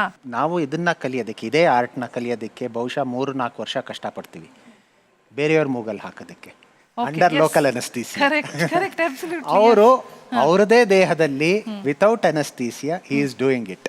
ಈಗ ಇದರಲ್ಲಿ 2 ಫ್ಯಾಕ್ಟರ್ಸ್ ಇದೆ. ಮೂಗು ಮತ್ತು ಮೂಗ ಹಿಂಭಾಗದ ಜಾಗ ನೇಸೋಫ್ಯಾರಿಂಗ್ಸ್ ಅನ್ನೋದನ್ನು ಅವರು ಅದರ ನ್ಯಾಚುರಲ್ ಆಗಿರುವಂಥ ಕರ್ವೇಚರ್ ಅಥವಾ ನ್ಯಾಚುರಲ್ ರೂಟ್ನ ಬಳಸ್ಕೊಂಡಿದ್ದಾರೆ. ನಂದೊಂದು ಪ್ರಶ್ನೆ ಇದೆ ಇಲ್ಲಿ, ಇವರ ಮೂಗಿನ ರಚನೆಯಲ್ಲಿ ಏನಾದರೂ ವ್ಯತ್ಯಾಸ ಇರುತ್ತಾ ಅಂತ? ಮೂಗಿನ ರಚನೆಯಲ್ಲಿ ಅವ್ರಿಗೆ ತುಂಬ ಇದು ವ್ಯತ್ಯಾಸ ಏನಿರೋದಿಲ್ಲ. ಏನಂದರೆ ಅವರಲ್ಲಿ ಮೂಗಲ್ಲಿ ಡಿವಿಯೇಷನ್ಸ್ಗಳು, deviated nasal check and see whether there is deviation. ಸುಮ್ಮನೆ ನೋಡೋಕೆ ಸಾಧ್ಯ, ನಿಮ್ಗೆ ಏನಾದರೂ ವಿಶೇಷತೆಗಳು ಕಾಣುತ್ತಾ ಅಂತ? ಏನು ವಿಶೇಷತೆ ಅಂತದ್ದೇನೂ ಇಲ್ಲ. Is a healthy person. Is a healthy person. ರೋಗಿಗಳಲ್ಲಿ 1, 2, 3 ನಮಗೆ ENT ರೋಗಿಗಳಲ್ಲಿ ಏನಿರುತ್ತೆ, ಈ ಮೂಗಿನ ಪರ್ದೆ ಸೊಟ್ಟ ಇರುತ್ತೆ ಮತ್ತು ಇಲ್ಲಿ 2 ದುರ್ಮಾಂಸಗಳಿರುತ್ತೆ, ಟರ್ಬಿನೇಟ್ಸ್ ಅಂತ ಹೇಳ್ತೀವಿ. ಇದು ಸುಮಾರು ಜನ ENT ಡಾಕ್ಟರ್ ಹತ್ರ ಹೋಗಿದ್ದಾಗ ಹೇಳಿರ್ತಾರೆ. ಅದು ಬೆಂಗಳೂರಲ್ಲಂತೂ ಸರ್ವೇ ತುಂಬ ಜಾಸ್ತಿ ಇರುತ್ತೆ ಅಂತ. ಅವರ ಮೂಗಿನ ನ್ಯಾಚುರಲ್ ಕರ್ವೇಚರ್ನ ಉಪಯೋಗಿಸ್ತಿದ್ದಾರೆ. ನಾವು ಏನು 3 ವರ್ಷ ಕಷ್ಟಪಟ್ಟು ಬೇರೆಯವ್ರ ಮೇಲೆ ಕಲಿತೀವೋ ಅವರು ಅವರ ಮೇಲೇನೆ without anaesthesia he is learning. Okay, thank you so much. Good. Yes, ಅವ್ರಿಗೆ ಒಂದು ಹೆಲ್ತ್ ಟಿಪ್ ಕೊಡೋಕೆ ಇಷ್ಟಪಡ್ತೀನಿ. ಯಾಕಂದರೆ ಇದು dangerous area of the face ಅಂತ ಕರಿತೀವಿ. ಇಲ್ಲಿ ತುಂಬ ಬ್ಲಡ್ ವೆಸಲ್ಸ್ ಇರುತ್ತೆ ಹಾಗೂ ಬ್ರೈನ್ಗೆ ಡೈರೆಕ್ಟ್ ಕನೆಕ್ಷನ್ ಕೂಡ ಇರುತ್ತೆ. ಸೊ ಹಾಗಾಗಿ ಇಲ್ಲಿ ಬ್ಲೀಡಿಂಗ್ ಆಗೋ ಚಾನ್ಸಸ್ ಜಾಸ್ತಿ ಇರುತ್ತೆ, ಸ್ವಲ್ಪ ವ್ಯತ್ಯಾಸ ಆದ್ರೂ. ಪ್ಲಸ್ ಇನ್ನೊಂದು ಬ್ರೈನ್ಗೆ ಇನ್ಫೆಕ್ಷನ್ ಆಗೋ ಚಾನ್ಸಸ್ಸು ಜಾಸ್ತಿ ಇರುತ್ತೆ. ಸೊ ಹುಷಾರಾಗಿರ್ಬೇಕು. ಇವರೆಲ್ಲ ತುಂಬ ವರ್ಷ ಏನೋ ಒಂದು ಸಾಧನೆ ಮಾಡಿ ಬಂದು ಇಲ್ಲಿ ತುಂಬ ಕೇರ್ಫುಲ್ ಆಗಿ ಪ್ರೊಟೆಕ್ಟೆಡ್ ಎನ್ವಿರಾನ್ಮೆಂಟಲ್ಲಿ ಇನ್ ಫ್ರಂಟ್ ಆಫ್ ಡಾಕ್ಟರ್ಸ್ ನಾವು ಮಾಡ್ತಾ ಇದ್ದೀವಿ. ಬಟ್ ಒಂದು ಮನವಿ, ನೋಡ್ತಾ ಇರುವಂಥ ವೀಕ್ಷಕರು, ದಯಮಾಡಿ ಯಾರು ಕೂಡ ಈ ಪ್ರಯೋಗವನ್ನು ನಿಮ್ಮ ಮನೆಯಲ್ಲಿ ಖಂಡಿತವಾಗ್ಲೂ ಮಾಡೋದಕ್ಕೆ ಹೋಗಬೇಡಿ, ಮಾಡಬೇಡಿ. ಸೊ ನೀವು ಅವಾಗಲಿಂದ ಕೇಳ್ತೀರಿ ನಿಮ್ಮ ದೇಹನ ನೀವು ಹೇಗೆ ನೋಡ್ತೀರಾ ಅಂತ. ಸೊ ನನಗೊಂದು ಇನ್ಸ್ಪಿರೇಷನ್ ಇದೆ. ನಾನು 14 ಇಯರ್ಸಿಂದ ಮಿಕ್ಸ್ ಮಾರ್ಷಲ್ ಆರ್ಟ್ಸ್ ಮಾಡ್ತಿದ್ದೀನಿ ಅಂತ. ಇಲ್ಲೇ ಎಷ್ಟೊಂದು ಎಕ್ಸಾಂಪಲ್ ಇದೆ. ಅವರು ಮೂಗು ಯೂಸ್ ಮಾಡಿದ್ರು, ಇವ್ರದ್ದು ಕೈ ಯೂಸ್ ಮಾಡಿದ್ರು, ಇನ್ನೊಬ್ಬರು ತಲೆ ಯೂಸ್ ಮಾಡ್ತಾರೆ, ಇವರು ಹಲ್ಲು ಯೂಸ್ ಮಾಡಿದ್ರು. ಹಾಗೆ ಹ್ಯೂಮನ್ ಬಾಡಿ ನಾವು ಏನರಲ್ಲಿ ನಮ್ಮನ್ನ ತೊಡಗಿಸ್ತೀವಿ ಅಂತ. ನಾವೆಷ್ಟು ನಮ್ಮ ವಿಷನ್ ಎಲ್ಲಿರುತ್ತೆ, ನಾವು ಅಲ್ಲಿ ನೋಡಿದ್ರೆ ನಾವು ಅಲ್ಲಿವರೆಗೂ ಹೋಗ್ತಾ ಇರಬೇಕು. ನೀವು ಇಲ್ಲೆಲ್ಲರ ಹತ್ರ ನೋಡಿದ್ರೆ ನಾವು ಇಷ್ಟೇ ನೋಡ್ತೀವಿ. ಸೊ ಅದೇ ವಿಷನ್ ನಮ್ಮ ಬಾಡಿ, ನಾವು ಎಲ್ಲಿ ನೋಡ್ತೀವೋ ಅಷ್ಟು ದೂರ. ಎಸ್, ಏನು ಮಾಡ್ತೀರಾ ನೀವು? ನಿಮ್ಮ ದೇಹದ ಶಕ್ತಿ ಏನು, ಅದನ್ನ ಹೇಗೆ ಬಳಸ್ಕೋತೀರಾ? ಆ ಶಕ್ತಿ ಹೇಗೆ ಪ್ರದರ್ಶನ ಮಾಡ್ತೀರಾ? ಅಂದರೆ ಅದು ತಾಲೀಮ್ ಅಂದರೆ ನಾವು ಒಂದು ಆಂಜನೇಯ ಅಂದರೆ ಹನುಮಾನ್ನ ಒಂದು ಫೋಟೋ, ಅಂದರೆ ಆ ದೇವರ ಒಂದು ಆಶೀರ್ವಾದ, ಅವರ ಒಂದು ಭಕ್ತಿಯಿಂದ ನಾವು ಈ ವಿದ್ಯೆಯನ್ನು ಇವರಿಗೆಲ್ಲ ಕಲಿಸಿ ಆ ಮುಖಾಂತರ ನಾವು ಅವರಿಗೆ ಈ ಪ್ರದರ್ಶನವನ್ನು ಮಾಡಲಿಕ್ಕೆ ನಾವು ಧೈರ್ಯ ಎಲ್ಲ ಕೊಡ್ತೇವೆ. ಮತ್ತು ಈ ತಾಲೀಮ್ ಅಂದರೆ ಬಹಳ ಡೇಂಜರ್, ಅಂದರೆ ಒಂದು ಸಾಹಸ ಕಲೆ ಅದು. ಅಂದರೆ ಕತ್ತಿಯ ಫೈಟ್ ಉಂಟು, ಮತ್ತು ಕುಪ್ಪಿ ಚೂರುವ, ಅದೇ ರೀತಿ ಕಲ್ಲು ಹೊಡೆಯುವುದು, ಇದೆಲ್ಲ ಇದು ಹೇಗೆ ಸಾಧನೆ ಅಂದರೆ ನಾವು ಸಾಧನೆ ಮಾಡಬೇಕು. ಯಾವುದರಲ್ಲೂ ನಮಗೆ ದಿನನಿತ್ಯ ನಾವು ಒಂದು ಕೆಲಸ ಮಾಡುವುದಾದರೆ ಅದರಲ್ಲಿ ನಮಗೆ ಫುಲ್ಲು ಏಕಾಗ್ರತೆ ಅಂತ ಹೇಳ್ತಾರೆ. ಏಕಾಗ್ರತೆ ಅಂದರೆ ನಾವು ಆ ಕೆಲಸ ಅದನ್ನು ಮಾಡಲೇಬೇಕು, ಮಾಡಿದರೆ ಮಾತ್ರ ಸಾಧ್ಯ. ನಿಮ್ಮ ತಂಡವನ್ನು ನೀವು ಕರೆದುಕೊಂಡು ಬನ್ನಿ. ತಾಲೀಮ್ ಅಂತ ಹೇಳಿದ್ರಿ, ನಿಮ್ಮ ತಂಡದ ಸದಸ್ಯರೆಲ್ಲರನ್ನೂ ಕರ್ಕೊಂಡು ಬಂದು ಅದೇನು ಪ್ರದರ್ಶನ ಮಾಡ್ತೀರಾ ಮಾಡಿ ತೋರಿಸಿ ಬನ್ನಿ. ಓಕೆ, ಒಂದು ಪ್ಲಾಸ್ಟಿಕ್ ಕವರ್ನ ಮೇಲೆ ಒಡೆದ ಗಾಜಿನ ಚೂರುಗಳು ಬಿದ್ದಿವೆ. ಪ್ರದರ್ಶನಕ್ಕೆ ಎಲ್ಲರೂ ಸಿದ್ಧರಾಗಿ ಕೂತಿದ್ದಾರೆ. ನಾವೀಗ ಅದನ್ನು ಶುರು ಮಾಡೋಣ, ನೋಡೋಣ ಏನಂತ.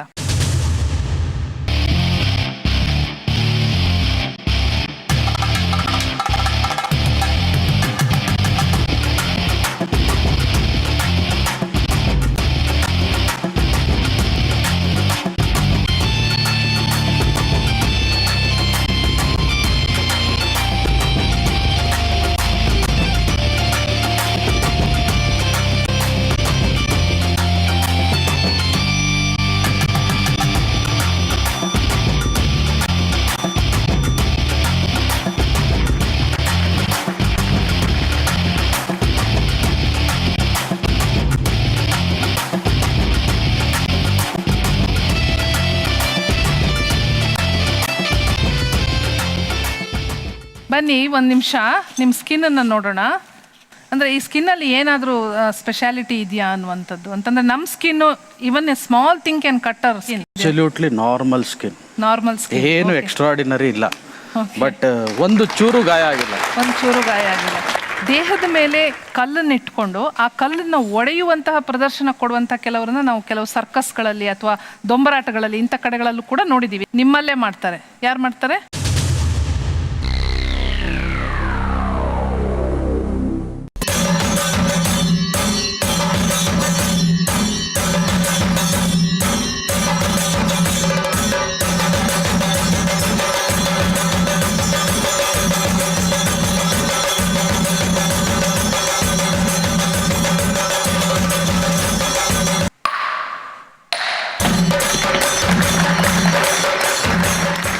ಇಲ್ಲಿ ಬರ್ತೀರಾ ಸ್ವಲ್ಪ ಬನ್ನಿ, ಏನಾದರೂ ಏಟಾಗಿದೆಯಾ ಅಂತ ನಾವು ನೋಡಬೇಕಲ್ವಾ.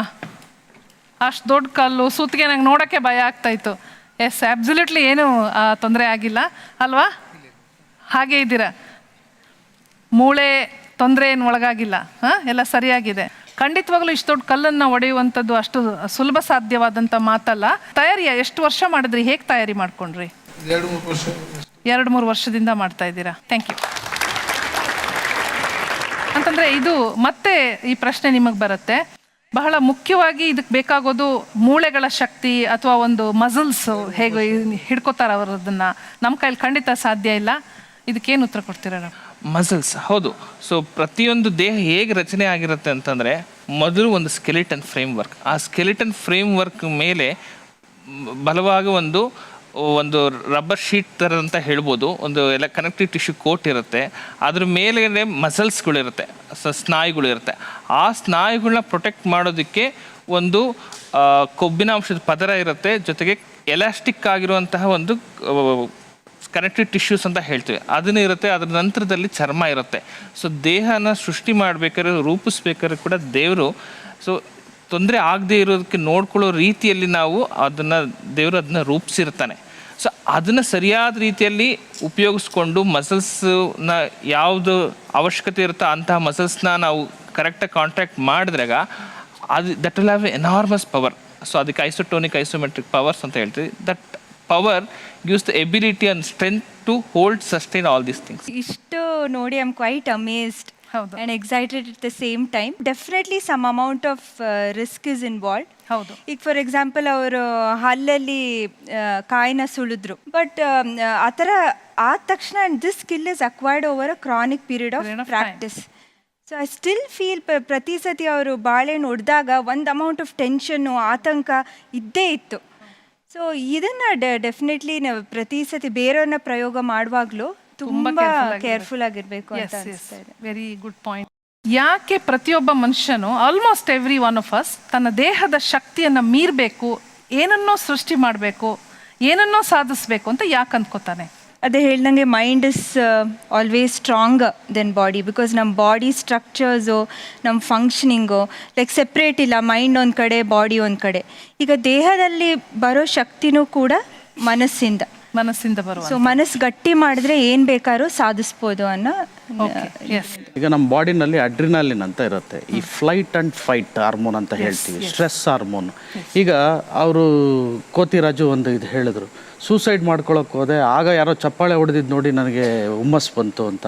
ಇನ್ನು ಇವ್ರಿಗೆ ಗುರುಭಕ್ತಿ ಅಂತ ಅಂದರು, ಇನ್ನೊಬ್ಬರಿಗೆ ಇನ್ನೇನೋ ಒಂದಿರುತ್ತೆ. ಸೊ ಯಾವುದೇ ಸ್ಟ್ರೆಸ್ಸಲ್ಲಾಗಲಿ ಅಥವಾ ಆ್ಯಂಗ್ಸೈಟಿ ಅಥವಾ ಫಿಯರ್ ಇರ್ಬೋದು, ಅಥವಾ ಏನೋ ಒಂದು ಮೋಟಿವೇಶನ್ ಇರ್ಬೋದು, ಆ ಮೋಟಿವೇಶನ್ ಬಂದಾಗ ಈ ಅಡ್ರಿನಾಲಿನ್ ಅನ್ನೋದು ನಮ್ಮ ಇದರಿಂದ ರಿಲೀಸ್ ಆಗುತ್ತೆ.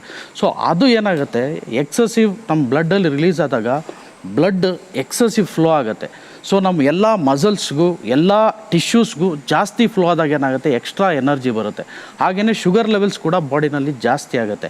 ಆಗ ಏನಾಗುತ್ತೆ, ನಮಗೆ ಇನ್ನೂ ನಾರ್ಮಲ್ಗಿಂತ ಆ ಏನು ಸೂಪರ್ ಹ್ಯೂಮನ್ ಅಂತ ಹೇಳ್ತೀವಿ, ಸೊ ಆ ಎಕ್ಸಸ್ ಅಥವಾ ಎಕ್ಸ್ಟ್ರಾ ಎನರ್ಜಿ ಬರುತ್ತೆ. ಆ ಎಕ್ಸ್ಟ್ರಾ ಎನರ್ಜಿನೇ ಇವ್ರ ಕೈಲೆಲ್ಲ ಇದನ್ನು ಮಾಡಿಸ್ತಾ ಇದೆ. ನಿಮ್ಮ ಹತ್ರ ಬರ್ತಾ ಇದ್ದೀನಿ, ನಿಮ್ಮ ಹತ್ರ ಒಂದು ಪ್ರಶ್ನೆ ಇದೆ. ಈಗ ಕಿವಿ ಇಷ್ಟೇ ಡೆಸಿಮಲ್ ಕೇಳಬೇಕು ಅಂತ ಒಂದಿರುತ್ತೆ ಅಲ್ವಾ? ಅದೇ ಥರ ಮನುಷ್ಯನ ದೇಹದ ಬೇರೆ ಬೇರೆ ಅಂಗಾಂಗಗಳು ಅಂತಂದರೆ ಮೂಳೆ, ಮಾಂಸಖಂಡ, ಇವುಗಳೆಲ್ಲದರ ಶಕ್ತಿ ಇಷ್ಟಿಷ್ಟೇ ಅಂತ ಇರಬಹುದು. ಅದು ಎಷ್ಟೆಷ್ಟು ಇರುತ್ತೆ ಅಂತ ಪ್ರಶ್ನೆ. ಈಗಿನ ಕಾಲದ ಮಹಿಳೆಯರು ನಿಮ್ಮ ಮನೆಯಲ್ಲೂ ಇರ್ಬೋದು, ಸರ್ವಸಾಮಾನ್ಯ ರೋಗ ಯಾವುದು ನೀವು ಕೇಳಿದ್ರೆ ಎಲ್ಲರೂ ಮನೆಯಲ್ಲಿ ಕ್ಯಾಲ್ಶಿಯಂ ಮಾತ್ರೆ ತಗೋತಾರೆ. ಯಾಕೆ ಅಂತ ಕೇಳ್ತೀರಾ? ಮೂಳೆ ವೀಕ್ ಆಗಿದೆ, ನಮ್ಮಲ್ಲಿ ಮೂಳೆ ಶಕ್ತಿ ಇಲ್ಲ, ಡಾಕ್ಟರ್ ಕೊಟ್ಟಿದ್ದಾರೆ ಕ್ಯಾಲ್ಶಿಯಂ. ಒಂದು ಮಾತು ಈಗ ಎಲ್ಲರಿಗೂ ನಾನು ಎಸ್ಪೆಷಲಿ ವೃದ್ಧಾಪಿ ಮಹಿಳೆಯರಿಗೆ ಹೇಳಿದ್ಮೇಲೆ ಅಂದರೆ, ಈ ಕ್ಯಾಲ್ಶಿಯಂ ತೊಗೊಂಡ್ರೆ ಅವ್ರ ಮೂಳೆ ಶಕ್ತಿ ಬರೋದಿಲ್ಲ. ಮೂಳೆ ಶಕ್ತಿ ಬರೋದು ಅವರು ಅದನ್ನು ಮೂಳೆ ಉಪಯೋಗಿಸಿದ್ರಾಗ. ನಮ್ಮ ದೇಹದ ಒಳಗೆ ಎಂತೆಂತಹ ಮ್ಯಾಜಿಕಲ್ ಪವರ್ಸ್ ಇರುತ್ತೆ ಅನ್ನೋದನ್ನ ನಾವು ತಿಳಿದುಕೊಳ್ತಾ ಇದ್ದೀವಿ ಈ ಸೂಪರ್ ಹ್ಯೂಮನ್ಗಳ ಜೊತೆ ಇದ್ದು. ಬನ್ನಿ ಮತ್ತಷ್ಟು ಈ ಬಗ್ಗೆ ಮಾತಾಡೋಣ. ಇದನ್ನೆಲ್ಲ ಇಷ್ಟು ಧೈರ್ಯವಾಗಿ ಮಾಡ್ತಿರಲ್ಲ, ನಿಮ್ಮ ಮನಸ್ಸಿನ ಒಳಗಿನ ಒಂದು ಪ್ರಶ್ನೆಗೆ ಬರೋಣ ಅಂತ ನಾನು ಅಂದ್ಕೊಳ್ತೀನಿ. ನಿಮ್ಗೆ ನಿಜವಾಗ್ಲೂ ಭಯ ಆಗೋದಿಲ್ವಾ? ಈಗ ನೀನು ಉರಗ ಹಿಡಿತೀಯ ಅಂದರೆ ಹಾವುಗಳನ್ನು ಹಿಡಿಯೋದಕ್ಕೆ ಹೋಗ್ತೀನಿ ಅಂತ ಹೇಳಿದೆ ನೀನು. ನಿನಗೆ ಭಯ ಅಂತ ಆಗೋದಿಲ್ವಾ? ಒಂದು ದೃಢ ಸಂಕಲ್ಪ ಇರಬೇಕು ಮನಸ್ಸಲ್ಲಿ. ನಾನು ಮಾಡ್ತೀನಿ, ನಾನು ಮಾಡಬಲ್ಲೆ, ಮಾಡಲೇಬೇಕು ಅನ್ನೋದೊಂದು ಮನಸ್ಸಲ್ಲಿದ್ದರೆ ಯಾವುದೇ ಕೆಲಸನಾದರೂ ಮಾಡ್ಬೋದು ಒಬ್ಬ ಮನುಷ್ಯ. ಇನ್ನೊಂದು ಮಾತು ಹೇಳ್ತೀನಿ ನಾನು, ಬಹುಶಃ ನಂಗೆ ಅನ್ಸುತ್ತೆ ಭಯ ಇರುತ್ತೆ, ಅದನ್ನು ಬ್ಯಾಲೆನ್ಸ್ ಮಾಡೋದು ಹೇಗೆ ಅನ್ನುವಂಥ ಒಂದು ಯೋಚನೆ ಕೂಡ ನೀವು ಚೆನ್ನಾಗಿ ತಿಳ್ಕೊಂಡಿರ್ತೀರಾ ಅಂತ ನಂಗೆ ಅನ್ಸುತ್ತೆ. ಹೌದು, ಈಗ ಸ್ಟಾರ್ಟಿಂಗ್ ಹಾವು ನೋಡಿದಾಗ ಎಲ್ಲರಿಗೂ ಭಯ ಆಗುತ್ತೆ, ನಮಗೂ ಭಯ ಇರುತ್ತೆ. ಅದನ್ನು ಮುಟ್ಟೋವರೆಗೂ ನಿಮಗೂ ಭಯ ಇರುತ್ತೆ. ಈಗ ಮುಟ್ಟಾದ್ಮೇಲೆ ನಿಮಗೂ ಭಯ ಹೋಗ್ಬೋದು, ಏನೂ ಮಾಡಿಲ್ಲ. ಬಟ್ ಅದನ್ನು ಹಿಡಿಯೋಗಾಗಲಿ ಅಥವಾ ರೆಸ್ಕ್ಯೂ ಮಾಡುವಾಗಲಿ ಒಂದು ನ್ಯಾಕ್, ಒಂದು ಟ್ರಿಕ್ಸ್ ಇರುತ್ತೆ, ಅದನ್ನು ಯೂಸ್ ಮಾಡಬೇಕಾಗುತ್ತೆ. ಪರಿಹಾರಕ್ಕೆ ಫಲ ಸಿಗುತ್ತೆ. ನಾವು ಒಂದು ಟ್ಯಾಲೆಂಟ್ ಅಂತ ಬಂದಾಗ ಅದಕ್ಕೆ ಪರಿಹಾರ ಬಂದೇ ಬರುತ್ತೆ. ಈಗ 10 ಕಿಲೋಮೀಟ್ರ್ ನಾವು ನಡ್ಕೊಂಡು ಹೋಗ್ಲೇಬೇಕಂದಾಗ 5 ಕಿಲೋಮೀಟ್ರ್ ನಾರ್ಮಲ್ ಆಗಿರುತ್ತೆ, 6ನೇ ಕಿಲೋಮೀಟ್ರಿಗೆ ಇನ್ನೂ ಎಷ್ಟು ದೂರ ಹೋಗ್ಬೇಕು ಅಂದ್ರೆ ಪ್ರತಿಫಲ ಇರುತ್ತೆ ಅಂತ ಹೇಳ್ತಿದ್ದೀರಾ. 7ನೇ ಕಿಲೋಮೀಟ್ರಿಗೆ ಇನ್ನೂ ಎಷ್ಟು ದೂರ, 8ನೇ ಕಿಲೋಮೀಟ್ರಿಗೆ ಇನ್ನೂ ಅಷ್ಟು ದೂರ ಇಷ್ಟೇ ಐತಿ ಅನ್ನೋದು, 9ನೇ ಕಿಲೋಮೀಟ್ರಿಗೆ ಇನ್ನೂ ಸ್ವಲ್ಪ ದೂರ ಆಯ್ತು ಹೋಗ್ಬಿಡ್ತೀವಿ ಅನ್ನೋ ಒಂದು ಭಯ. ಆಕಾಂಕ್ಷೆ ಫಸ್ಟ್ಗೆ ಭಯನೂ ಬರುತ್ತೆ, ಮುಂದಕ್ಕೆ ಬಲನೂ ಸಿಗುತ್ತೆ. ಅವಾಗ ನಮ್ಗೆ ಭಯ ಇದ್ರೂ ಬಲ ಬರುತ್ತೆ. ಆ್ಯಕ್ಚುಲಿ ಈಗ ಎಲ್ಲ ಪರ್ಫಾರ್ಮ್ ಮಾಡಿದವ್ರದ್ದು ಭಯ ಇರ್ತದೆ, ಆಟೋಮೆಟಿಕಲಿ ಭಯ ಇರ್ತದೆ. ಬಟ್ ಏನಾಗ್ತದೆ ಅಂದರೆ ಅದರ ಲೆವೆಲ್ ಕಮ್ಮಿ ಮಾಡ್ಕೊಂಡಿರ್ತಾರೆ. ಯಾಕಂದರೆ ಈಗ ಫಸ್ಟ್ ಸ್ಟೇಜಿಗೆ ಹೋಗುವಾಗ ಭಯ ಇರ್ತದೆ, ಬಟ್ ಅದೇ ಸ್ಟೇಜಿಗೆ 4-5 ಸರ್ತಿ ಹೋಗುವಾಗ ಆಟೋಮೆಟಿಕ್ ಭಯ ಹೋಗ್ತದೆ. ನೀವು ಯಾರನ್ನು ಫೇಸ್ ಮಾಡ್ತೀರಿ. ಈಗ ಇಲ್ಲಿ ಆಗಿರೋದು ಅಷ್ಟೇ, ಇಷ್ಟು ಜನ ಎಲ್ಲ ಪರ್ಫಾರ್ಮ್ ಮಾಡಿದಾರಲ್ಲ, ಇವ್ರಿಗೆ ಆ ಸ್ಟೇಜ್ ಇದು ಪವರ್ ಗೊತ್ತಿದೆ, ಅದಕ್ಕೋಸ್ಕರ ಅವ್ರಿಗೆ ಭಯ ಇಲ್ಲ. ಸೊ ಭಯ ಇರ್ತದೆ, ಬಟ್ ನಾವು ಅದ್ರ ನೆಕ್ಸ್ಟ್ ಲೆವೆಲ್ ನಾವು ಥಿಂಕ್ ಮಾಡಿದಾಗ ನಮ್ಗೆ ಆಟೋಮೆಟಿಕಲಿ ಭಯ ಬ್ಯಾಲೆನ್ಸ್ ಆಗುತ್ತೆ. ಭಯ ಅನ್ನೋದು ಪ್ರತಿಯೊಬ್ಬರಿಗೂ ಇದ್ದೇ ಇರುತ್ತೆ. ಭಯ ಏಂತಿರುತ್ತೆ ಅಂತ ಅಂದರೆ, ನಾವು ಮಾಡಬೇಕಾದ್ರೆ ಇನ್ನೂ ಏನಾರು ನಾವು ಜನಗಳು ನೋಡ್ತಾ ಇದ್ದಾರೆ, ಇನ್ನೂ ಏನಾರು ಓವರಾಗಿ ಮಾಡಬೇಕು ಅಂತ ಹೇಳಿದಾಗ ಅಪಾಯ ಮಾತ್ರ ಕಟ್ಟಿಟ್ಟು ಬುತ್ತಿ. ನಾವು ಏನು ಮಾಡಬೇಕು ಅಂತ ಮೈಂಡಲ್ಲಿ ಇಟ್ಕೊಂಡಿರ್ತೀವಿ ಅಷ್ಟನ್ನು ಮಾತ್ರ ಮಾಡಿದ್ರೆ ಯಾವುದೇ ಥರ ತೊಂದರೆ ಆಗಲ್ಲ. ಅದು ನಾವು ತಲುಪಬೇಕು ಅನ್ನೋ ಗುರಿನ ತಲುಪ್ತಾನೆ. ಅದನ್ನು ಬಿಟ್ಟು ನಾನು ಇನ್ನೂ ಏನಾರು ಜೋರಾಗಿ ಮಾಡೋಣ ಆ ಥರ ಅಂತ ಹೋದರೆ ಯಾವುದೇ ಕಾರಣಕ್ಕೂ ಆಗಲ್ಲ. ಸೊ ಇಲ್ಲಿ ಈ ಆಡಿಯನ್ಸಲ್ಲಿ ಒಬ್ರು ಬಹಳ ವಿನೋದಮಯ ವ್ಯಕ್ತಿ ಇದ್ದಾರೆ. ಏನು ಮಾಡ್ತಾರೆ ಇವರು ಅಂತಂದರೆ, ಬಲ್ಪ್ನ ತಿಂತಾರಂತೆ. ಬನ್ನಿ.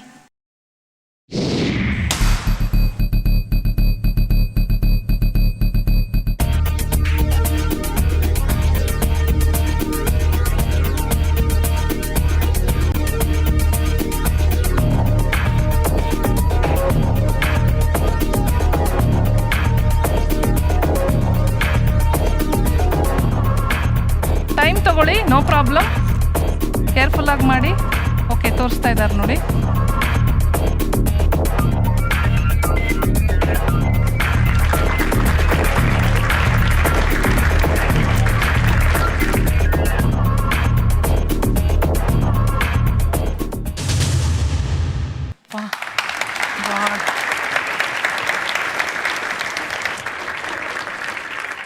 ಎಸ್, ಇದು ಒಂಥರ ಒಂದು ವಿಭಿನ್ನವಾದ ಒಂದು ಶಕ್ತಿನೇ ಇದು. ಅಂದರೆ ಇದು ಇಟ್ಸ್ ರಿಯಲಿ ಡಿಫಿಕಲ್ಟ್, ಬಟ್ ಅದನ್ನು ಹೇಗೆ ಅವರು ಮಾಡ್ತಾ ಇದ್ದಾರೋ ನಂಗೆ ಗೊತ್ತಾಗ್ತಾ ಇಲ್ಲ.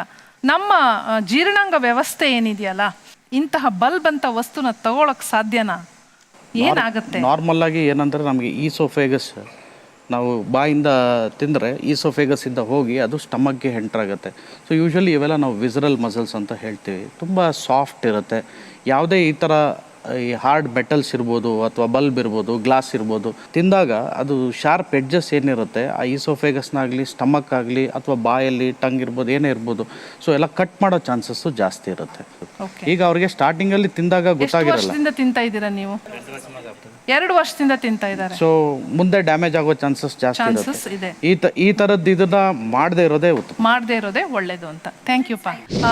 ಮತ್ತೊಂದು ಪ್ರಶ್ನೆ ನಿಮಗೆ, ಇಷ್ಟೊಂದು ಏನೇನೋ ಬಹಳ ಪ್ರಯೋಗಗಳನ್ನ ಮಾಡಿ ತೋರಿಸಿದ್ರಿ ನೀವೆಲ್ಲ, ಇದಕ್ಕೆ ಎಷ್ಟು ನಿರಂತರವಾದ ಅಭ್ಯಾಸ ಬೇಕಾಗುತ್ತೆ? ಯಾವ ಥರ ಪ್ರಾಕ್ಟೀಸ್ ಮಾಡ್ತೀರಾ?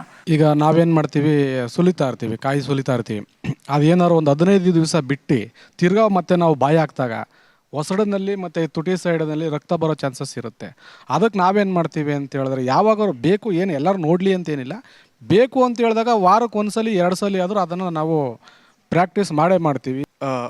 ಇದು ಹೇಗೆ ಅಂದರೆ ಅಪ್ರಿಷಿಯೇಷನ್ಸ್ ಲೆವೆಲ್ಸ್ ಅಂತ ಹೇಳ್ತಾರೆ. ಸೊ ಈಗ ಕೆಲವೊಂದು ಕ್ರೀಡೆಗಳು ಮಾಡಿ ತೋರಿಸಿದ್ರು, ಕೆಲವೊಂದು ಕ್ರೀಡೆಗೆ ಇಂಟರ್ನ್ಯಾಷನಲ್ ಲೆವೆಲಲ್ಲಿ ಅಪ್ರಿಷಿಯೇಷನ್ಸ್ ಇದೆ. ಕೆಲವೊಂದು ಸ್ಪೋರ್ಟಿಗೆ ತುಂಬ ಚಿಕ್ಕದು ಒಂದು ಊರು ಅಥವಾ ಒಂದು ಏರಿಯಾ, ಒಂದು ನಗರ ಆ ಥರ ಅಂತಿದೆ. ಸೊ ನಿಮ್ಮ ಗೋಲ್ ಏನಿದೆ, ಗೋಲ್ ಮೇಲೆ ಡಿಪೆಂಡ್ ಆಗುತ್ತೆ. Train according to that you have to train your body. ಇವರೆಲ್ಲ ಪ್ರಾಕ್ಟೀಸ್ ಬಗ್ಗೆ ನಮಗೆ ಸಾಕಷ್ಟು ಮಾಹಿತಿ ಕೊಟ್ಟರು. ಅಂತಂದರೆ ಈ ಥರ ಪ್ರಾಕ್ಟೀಸ್ ಮಾಡ್ತಾ ಎಲ್ಲವನ್ನೂ ಸಾಧನೆ ಮಾಡೋದಕ್ಕೆ ಸಾಧ್ಯನಾ ಅಂತಂದರೆ, ನಾವು ಉದಾಹರಣೆ ತಗೋಬೇಕಾದ್ರೆ, ಈಗ ಡಾಕ್ಟರ್ಸ್ ಆದಂಥ ನೀವೇ ಸರ್ಜನ್ಸ್ ಇದ್ದಾಗ ಅದರಲ್ಲೂ ನ್ಯೂರೋ ಸರ್ಜನ್ಸ್ ಇದ್ದಾಗ ಅಥವಾ ಬ್ರೈನ್ ಸರ್ಜನ್ಸ್ ಇದ್ದಾಗ ಆ ಸೂಕ್ಷ್ಮವಾದ ಆಪರೇಷನ್ಸನ್ನು ಮಾಡಬೇಕು ಅಂತ ಹೊರಟಾಗ ತುಂಬ ಸಕ್ಸಸ್ಫುಲ್ಲಾಗಿ ಅವರು ಅದನ್ನು ಮಾಡಿ ಮುಗಿಸ್ತಾರೆ. ಸೊ ಇದೆಲ್ಲದಕ್ಕೂ ಪ್ರಾಕ್ಟೀಸೇ ಮುಖ್ಯವಾದ ಕಾರಣನಾ? ಹೌದು, ಯಾಕಂದರೆ ಈಗ ಎಲ್ಲರೂ ಹೇಳಿದಾಗೆ ಇದು 1-2 ದಿವಸದಲ್ಲಿ ಮಾಡಿರೋದಲ್ಲ. ಕೆಲವರು 2 ವರ್ಷ, 5 ವರ್ಷ, 10 ವರ್ಷ, 20 ವರ್ಷ ಎಲ್ಲನೂ ಸಾಧನೆ ಮಾಡಿದ್ದಾರೆ. ಸೇಮ್ ಈಗ ನಾವು ಡಾಕ್ಟರ್ಸ್ ಲೆವೆಲ್ ಬಂದಾಗೂ ಅಷ್ಟೇ, ನಾವೀಗ ರಾತ್ರೋರಾತ್ರಿ ಡಾಕ್ಟರ್ಸ್ ಆಗಿರೋದಲ್ಲ. ಸಾಕಷ್ಟು 10-15 ವರ್ಷ ಎಲ್ಲ ಒದ್ದಾಡಿಕೊಂಡು ಡಿಗ್ರಿ ಮೇಲೆ ಡಿಗ್ರಿ ಮಾಡಿಕೊಂಡು ಈ ಲೆವೆಲಿಗೆ ಬಂದಿದ್ದೀವಿ. ಸೊ ಹಾಗೆ ಯಾವುದೇ ಫೀಲ್ಡಲ್ಲಾಗಲಿ ಸಾಧನೆ ಮುಖ್ಯ, ಅದಕ್ಕೆ ಎಫರ್ಟ್ ಹಾಕಲೇಬೇಕು ಪ್ರತಿಯೊಬ್ಬರು ಅಷ್ಟೇ. ಈ ಪ್ರಾಕ್ಟೀಸನ್ನು ಮಾಡುವಾಗ ನಿಮ್ಮ ದೇಹಕ್ಕೆ ಆಗುವಂತಹ ತೊಂದರೆಗಳೇನು? I do high bubble, ma'am. Correct. ಏನಾಗುತ್ತೆ ತೊಂದರೆ? ಏನಾಗುತ್ತೆ? My eye is very dry ಆಗುತ್ತಾ? No, ma'am. Red ಆಗುತ್ತೆ. ಓಕೆ, ಕೆಂಪು ಬಣ್ಣ, ಕೆಂಪಾಗತ್ತೆ. ಓಕೆ, ಬಬಲ್ ಮಾಡಿ ತೋರಿಸ್ತೀರಾ ಈಗ? I am. ಹಾ,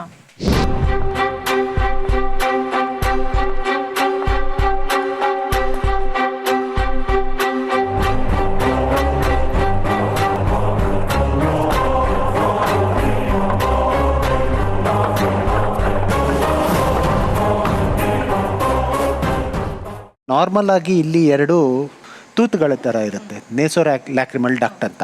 ಅದರಿಂದ ಮೂಗೊಳಗೆ ಇಳಿದು ಅದು ಗಂಟ್ಲಿಗೆ ಇಳಿಯುತ್ತೆ. ಅಕಸ್ಮಾತ್ ಆ ನೇಕ್ಸೋ ಲ್ಯಾಕ್ರಿಮಲ್ ಆಪರೇಟಸ್ ಡ್ಯಾಮೇಜ್ ಆಯಿತು, ಇನ್ಫೆಕ್ಷನ್ ಆಯಿತು, ಇದಾಯಿತು ಅಂದರೆ ಅವ್ರಿಗೆ ಕಂಟಿನ್ಯೂಸ್ ತೊಂದರೆ ಬಂದೇ ಬರುತ್ತೆ.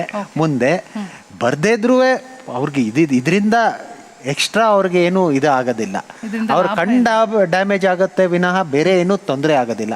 ಇದನ್ನ ನಾನು ಬೇಡ ಅಂತ ಹೇಳ್ತೀರಾ? ಓಕೆ, ಅಂತಂದ್ರೆ ನೀವು ಮಾತಾಡೋಗ್ಲೆಲ್ಲ ಒಂದು ಉದಾಹರಣೆ, ಕಾಯಿ ಸುಲಿತಾರಲ್ಲ ಅವ್ರ ಉದಾಹರಣೆ ಕೊಟ್ಟು ಅದನ್ನ ಓಕೆ ಅವ್ರು ಪ್ರಾಕ್ಟೀಸ್ ಮಾಡಿದ್ದಾರೆ, ಭಾಳ ವರ್ಷಗಳ ಹಿಂದೆ ನಮ್ಮ ಪೂರ್ವಜರು ಮಾಡ್ತಾ ಇದ್ರು ಅಂತ ಹೇಳಿದ್ರಿ. ಅಂತಂದ್ರೆ ಅದೊಂದು ಓಕೆ, ಉಳಿದಿದ್ದೆಲ್ಲ ತಪ್ಪು ಅಂತ ನಾನು ಹೇಳ್ತಾ ಇಲ್ಲ ತಪ್ಪು ಅಂತ ನಾನು ಹೇಳ್ತಾ ಇಲ್ಲ. ಈಗ ರಿಸ್ಕ್ ಇದೆ.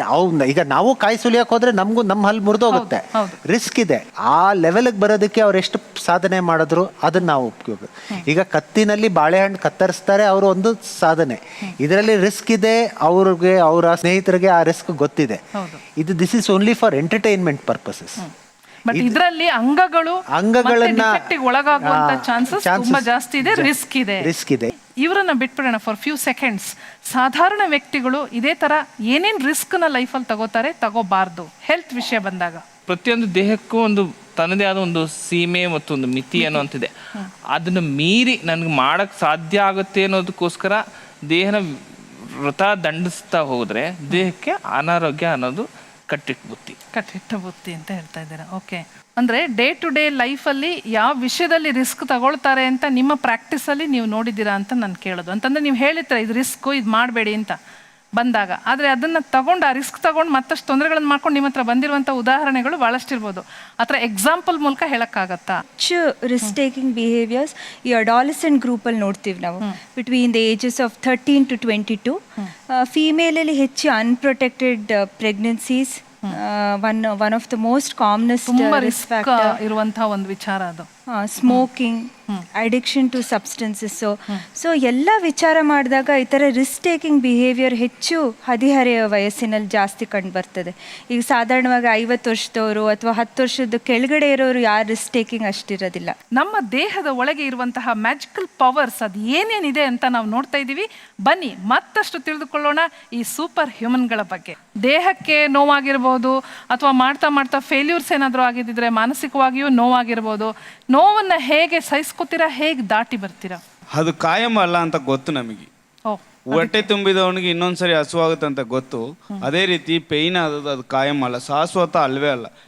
ನೀವು ಕೂಡ ಶಾಶ್ವತ ಅಲ್ಲ. ಹಂಗಾಗಿ ಕಾಯಂ ಅಲ್ಲ ಅಂತ ಗೊತ್ತು. ಎಂದಿದ್ರು ಒಂದ್ ದಿವಸ ಹೋಗೋದಂತ ಗೊತ್ತು. ಅದು ಕಾನ್ಫಿಡೆಂಟ್ ಇರುತ್ತೆ. ಇಷ್ಟೇ ಡಿಫ್ರೆಂಟ್. ನೋವಿಗೆ ಇಷ್ಟೇ ಡಿಫ್ರೆಂಟ್.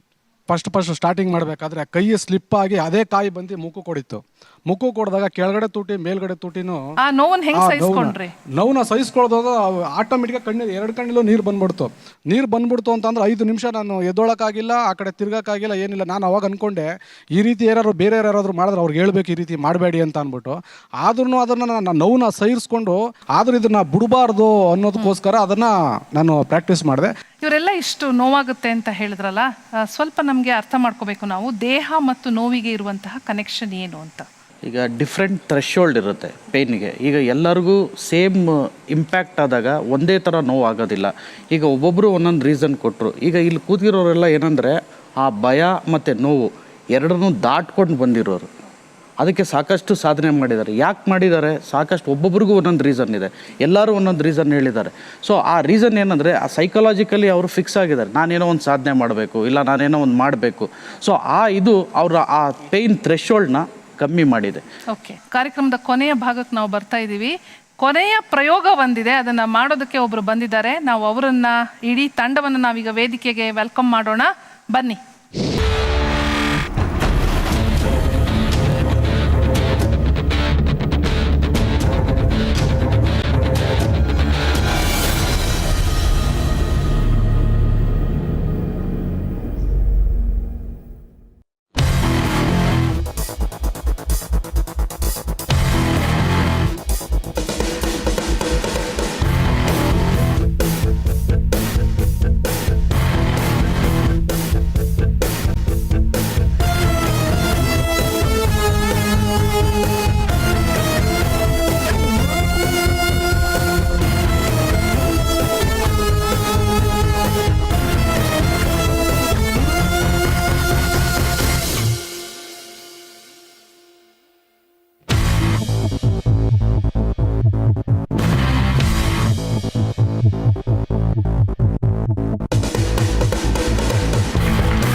ಈ ಒಂದು ಸಣ್ಣ ರಿಂಗಲ್ಲಿ ನಾವೇ ನೋಡಿದ್ವಿ ಕಣ್ಣಾರೆ, 5 ಜನ ಒಳಗೆ ಹೋದರು.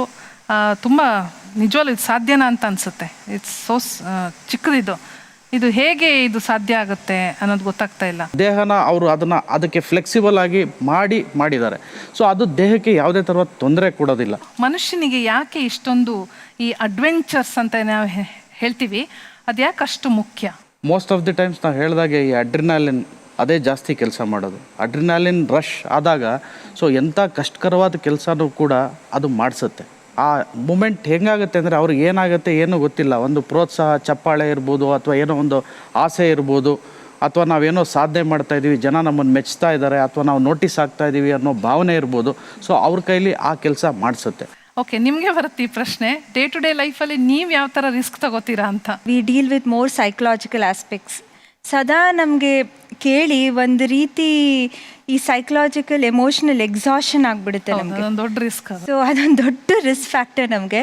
ಬೇಡ ಅಂದ್ರೂ how much to detach, how much to take. As human beings ನಾವು ವಿ ಆರ್ ಎಮೋಷ್ನಲ್. ಸೊ ಅವ್ರಿಗಾಗೋ ಪರಿಣಾಮಗಳು ನಮಗೂ ಆಗೋ ಸಾಧ್ಯತೆಗಳು ಹೆಚ್ಚಿರುತ್ತೆ. ಡೈಲಿ ರಿಸ್ಕಲ್ಲೇ ಇರ್ತೀವಿ, ದೊಡ್ಡ ರಿಸ್ಕಲ್ಲೇ ಇರ್ತೀವಿ. ಅಲ್ಲಿ ಪೇಷಂಟ್ಸ್ ಏನಾಗಿದೆ, ಈಗ ನಾನು ಹೋಗಿ ರೌಂಡ್ಸ್ ಮಾಡಬೇಕು. ಸೊ ನಾವು ಒಂದು ದಿವಸ ನೋಡಲಿಲ್ಲ ಅಂತಂದರೆ ಅಲ್ಲಿ ಇನ್ನೇನಾಗುತ್ತೋ, ಸೊ ಆ ಟೆನ್ಷನ್ ಇದ್ದೇ ಇರುತ್ತೆ. ಆ್ಯಸ್ ಅ ಸರ್ಜನ್ ನನಗೆ the biggest risk is the fear of unknown. ಏನು ಅಂದರೆ ನಮಗೆ ಮೆಡಿಕಲ್ ಸೈನ್ಸ್ ಇದು ಪರ್ಫೆಕ್ಟ್ ಸೈನ್ಸ್ ಅಲ್ಲ. ಈಗ ನಮಗೆ ದೇಹದಲ್ಲಿ ಏನೇನು ಆಗ್ತಿದೆ ಅಂತ ಈಗಲೂ ಯಾರಿಗೂ ಏನು ಪೂರ್ತಿ ಕಂಡಿಡ್ದಿಲ್ಲ. ಈ ಅಂದ್ಕೊಂಡಂಗೆ ಆಗದಲೇ ಪೇಷಂಟ್ಗೆ ತೊಂದರೆ ಆಗದಲೇ ಇರಬಾರ್ದು. ಅದೇ ನಮ್ಮ ಪ್ರತಿದಿನ ನಾವು ಒಂದು ಆಪರೇಷನ್ ನೈಫ್ ಹಿಡಿದಾಗ ಇದೇ ನಮ್ಮ ಬಿಗ್ಗೆಸ್ಟ್ ಫಿಯರ್ ಆ್ಯಂಡ್ ಇದೇ ನಮ್ಮ ಬಿಗ್ಗೆಸ್ಟ್ ರಿಸ್ಕ್. ಪೇಷಂಟ್ ರಿಸ್ಕ್ ತಗೋತಿರ್ತಾನೆ, ಆದರೆ ನಮಗೆ ಭಯ ಇರುತ್ತೆ. ಅದು ಅಂತ ಒಬ್ಬ ಪೇಷಂಟ್ 4 ವರ್ಷದಿಂದ ಮಾತಾಡಿಲ್ಲ, ನಡೆದಾಡಿಲ್ಲ, ಯಾವುದೇ ರೀತಿಯಾಗಿ ಮೂಮೆಂಟ್ಸು ಮಾಡಿರಲಿಲ್ಲ. ಅವನಿಗೆ ಟ್ರೀಟ್ಮೆಂಟ್ ಕೊಟ್ಟು ಒಂದು ಹಂತಕ್ಕೆ ಬಂದಾಗ ಅವನ ಹತ್ರ ಹೋಗಿ ಮಾತಾಡಿಸಿದಾಗ ಏಕಾಏಕಿ ನನಗೆ ಫಟ್ ಅಂತ ಹೊಡೆದ. ಆವಾಗ ನನ್ನ ಪೇಷಂಟು ಇಂಪ್ರೂವ್ ಆದ ಅನ್ನೋ ಒಂದು ಖುಷಿ ಮತ್ತು ನನಗೂ ಏಟು ಬಿತ್ತು ಅನ್ನೋಂಥ ನೋವು, ಅವೆರಡು ಮಧ್ಯದ ಒಂದು ದ್ವಂದ್ವದಲ್ಲಿದ್ದೆ. ಆದರೆ ಅದರಲ್ಲಿ ನನಗೆ ಆ ಇಂಪ್ರೂವ್ಮೆಂಟ್ ಆದ ಅನ್ನೋ ಒಂದು ಆ ಖುಷಿನೇ ಹೆಚ್ಚಾಗಿದೆ. ನಿಮ್ಮ ಹತ್ರ ಮತ್ತೆ ಬರ್ತಾ ಇದ್ದೀನಿ ಮತ್ತೊಂದು ಪ್ರಶ್ನೆ. ಮನುಷ್ಯನಿಗೆ ಭಯ ಇರೋದು ಎಷ್ಟು ಒಳ್ಳೇದು? ಭಯ ಇಲ್ಲದೆ ಇರೋದು ಅದೆಂಥ ಸ್ಥಿತಿ, ಅದು ಒಳ್ಳೇದಾ? ಭಯ ಅನ್ನೋದು ಒಂದು ಸರ್ವೇ ಸಾಮಾನ್ಯವಾದಂಥ ಮನೋಭಾವ. ಪ್ರತಿಯೊಬ್ಬನಿಗೂ ಭಯ ಅನ್ನೋವಂಥದ್ದು ಇರುತ್ತೆ. ಸೊ ಒಂದು ಹಂತದವರೆಗೆ ಆರೋಗ್ಯಕರವಾದದ್ದು. ಉದಾಹರಣೆಗೆ ಈ ವಿದ್ಯಾರ್ಥಿಗಳಿಗೆ ಪರೀಕ್ಷೆಗಳಿದೆ ಅನ್ನುವಂಥದ್ದು ಒಂದು ಭಯ ಇದ್ದರೆ ಮಾತ್ರ ಅವರು ಓದ್ತಾರೆ. ಭಯ ಇಲ್ಲದೆ ಇದ್ದಾಗ ಅದ್ರ ಬಗ್ಗೆ ಗಮನ ಹರಿಸೋದಿಲ್ಲ, ಓದೋದಿಲ್ಲ. ಅದೇ ಭಯ ವಿಪರೀತಕ್ಕೆ ಹೋದರೆ ಅವಾಗ ಏನು ಮಾಡ್ತಾರೆ ಮಕ್ಕಳು, ಪರೀಕ್ಷೆ ಮುಗಿದು ಅತಿಯಾಗಿ ಭಯ ಪಡ್ಕೊಂಡ ತಕ್ಷಣ ಏನು ಮಾಡ್ತಾರೆ, ಪರೀಕ್ಷೆ ಬರೆಯೋದನ್ನೇ ಬಿಡ್ತಾರೆ. ಸೊ ಅದನ್ನೇ ಭಯ ಅನ್ನೋದು ಈಗ ನಾವು ನಾರ್ಮಲ್ ಮತ್ತು ಅಬ್ನಾರ್ಮಲ್ ಅಂತ ರಿಯಾಕ್ಷನ್ಸ್ ಅಂತ ಹೇಳ್ತೀವಿ. ಯಾವಾಗ ನಮಗೆ ಈ ಒಂದು ಆ್ಯಕ್ಟಿಂದ ನಮಗೆ ಅಂಥ ತೊಂದರೆ ಇಲ್ಲ, ಭಯ ಇಲ್ಲ ಅಂತ ಅಂದಾಗ ಸ್ಲೋ ಆಗಿ ಮೈಂಡ್ ಅದನ್ನು ಆ ಕೆಲಸ ಮಾಡಿಕೊಳ್ಳೋದಕ್ಕೆ ಸಡ್ಲ ಬಿಡುತ್ತೆ. ಆದರೆ ಇವರಲ್ಲಿ ಭಯವೇ ಇಲ್ಲದ ಒಂದು ಸ್ಥಿತಿ ಕೂಡ ಇದೆ. ಅದು ಎಷ್ಟು ಒಳ್ಳೇದು ಅಂತ. ಇಲ್ಲ, ಇದನ್ನ ನಾವು ಅಕ್ಲಮಟೈಸೇಷನ್ ಅಂತ ಹೇಳ್ತೀವಿ. ಬಾಡಿ ಏನಂದ್ರೆ it will acclimatise to the situation what they are doing. ಈಗ ಅವರು ಇದನ್ನ ಫಸ್ಟ್ ಸಲ ಮಾಡಿದಾಗ ಅವ್ರಿಗೆ ಭಯ ಇದ್ದೇ ಇರುತ್ತೆ, ಪ್ರತಿಯೊಬ್ಬರಿಗೂ ಭಯ ಇದ್ದೇ ಇರುತ್ತೆ. ಬಟ್ ಪ್ರತಿ ಸಲ ಅದನ್ನ ಮಾಡಿ ಮಾಡಿ ಅದನ್ನ ಕರಗತ ಮಾಡ್ಕೋತಾರೆ. ಅಂದ್ರೆ ಅದರಲ್ಲಿ ಅವರೇ ಮಾಸ್ಟರ್ಸ್ ಆಗ್ತಾರೆ. ಹೌದು, ರಿಸ್ಕಿನೇ. ಸ್ಟಾರ್ಟಿಂಗ್ ಅಲ್ಲಿ ತುಂಬಾನೇ ರಿಸ್ಕ್ ಅವರು ತಗೊಂಡಿರ್ತಾರೆ. ಬಟ್ ಈಗ ಆ ರಿಸ್ಕ್ ನ ಮೀರಿ ಅವರು ಪ್ರಾಕ್ಟೀಸ್ ಮಾಡಿರ್ತಾರೆ. ಬಟ್ ಈಗಲೂ ಅಷ್ಟೇ ಅವ್ರು ಈ ಆಕ್ಟ್ ಮಾಡ್ಬೇಕಾದ್ರೆ ಸ್ವಲ್ಪ ಏನಾರ ವ್ಯತ್ಯಾಸ ಆಯ್ತು ಅಂತಂದ್ರೆ ಅವರ ದೇಹಕ್ಕೆ ಗ್ಯಾರಂಟಿ ತೊಂದರೆ ಆಗುತ್ತೆ. ಎಸ್, ಮುಂದಿನ ಕ್ವಶನ್ ಏನಪ್ಪಾ ಅಂತಂದ್ರೆ, ಇವ್ರ ವಿಷಯ ಬಿಡೋಣ. ನಾವು ಸಾಧಾರಣ ಮನುಷ್ಯರ ವಿಚಾರವನ್ನ ನಾವು ತಕೊಂಡಾಗ ಈ ಭಯ ಅನ್ನೋದು ಅದು ಎಷ್ಟು ಇಂಪಾರ್ಟೆಂಟ್, ಎಷ್ಟು ಒಳ್ಳೇದದು ಅಥವಾ ಅದು ಎಷ್ಟು ಕೆಟ್ಟದ್ದು? ಭಯ ಅನ್ನೋದು ಇಟ್ಸ್ ಅ ಬೇಸಿಕ್ ಎಮೋಷನ್. ಭಯ ನಮ್ಮನ್ನು ಪ್ರೊಟೆಕ್ಟ್ ಮಾಡುತ್ತೆ. ಬಟ್ ಈ ಭಯ ನಾರ್ಮಲ್ಸಿಗಿಂತ ಹೆಚ್ಚಾದಾಗ ಒಂದು ರೀತಿ ಪೆಥಲಾಜಿಕಲ್ ಆಂಗ್ಸೈಟಿ ಅಂತ ಹೇಳ್ಬೋದು. ಸೊ ಇವ್ರಿಗೆ ಏನಾಗಿರುತ್ತೆ ಅಂದರೆ ಅದೇ ರೀತಿ ಸ್ಕಿಲ್ಸ್ ರೂಢಿಯಾಗಿ ಒಂದು ರೀತಿ ಕಂಡೀಷನಿಂಗ್ ಆಗಿರುತ್ತೆ. ಈ ಭಯನೇ ಇಲ್ಲ ಅಂದರೆ ಇದು ಮಕ್ಕಳಿಗೆ ಹಾವು ಕೊಟ್ಟಂಗೆ ಆಗುತ್ತೆ ಅಷ್ಟೇ. ಅರಿವಿಲ್ಲ ಅಂದಾಗ ಭಯ ಇರಲ್ಲ, ಅರಿವು ಆದಾಗ ಭಯ ಹೆಚ್ಚಾಗೋ ಸಾಧ್ಯ. ಇವತ್ತಿನ ಸಂಚಿಕೆಯಲ್ಲಿ ನಾವು ಸೂಪರ್ ಹ್ಯೂಮನ್ ಬಗ್ಗೆ ಮಾತಾಡಿದ್ವಿ. ಈ ಸೂಪರ್ ಹ್ಯೂಮನ್ಸ್ ಇರಬೇಕು, ಮನುಷ್ಯನಿಗೆ ಅಡ್ವೆಂಚರ್ ಅನ್ನೋದು ತುಂಬ ಮುಖ್ಯ. ಇಷ್ಟೆಲ್ಲ ಸಾಧನೆಗಳಿಗೆ ಕಾರಣ ಅಂತಂದರೆ ಈ ಸೂಪರ್ ಹ್ಯೂಮನ್ಗಳು ಮಾಡ್ತಾ ಇರುವಂತಹ ಅನೇಕ ಸಾಧನೆಗಳೇ ಅಂತ ನಾವು ಒಪ್ಕೋಬೇಕಾಗತ್ತೆ. ಆದರೆ ಸ್ವಲ್ಪ ಇದರಲ್ಲಿ ಅಪಾಯ ಇದ್ದೇ ಇರುತ್ತೆ. ಆ ಅಪಾಯದ ಮುನ್ಸೂಚನೆಯನ್ನು ಅರಿತು, ಅಪಾಯದ ಇತಿಮಿತಿಗಳನ್ನು ಅರಿತು ನಾವು ಅದರತ್ತ ನಮ್ಮ ಸಾಧನೆಯನ್ನು ಮುಖ ಮಾಡ್ಬೋದು ಅಂತ ನಂಗೆ ಅನ್ಸುತ್ತೆ. ಇವತ್ತಿನ ಈ ಸಂಚಿಕೆಯನ್ನು ಮುಗಿಸ್ತಾ ಇದ್ದೀನಿ ಒಂದು ಆಕ್ಟಿವಿಟಿಯ ಮೂಲಕ. ಬನ್ನಿ ನೋಡೋಣ.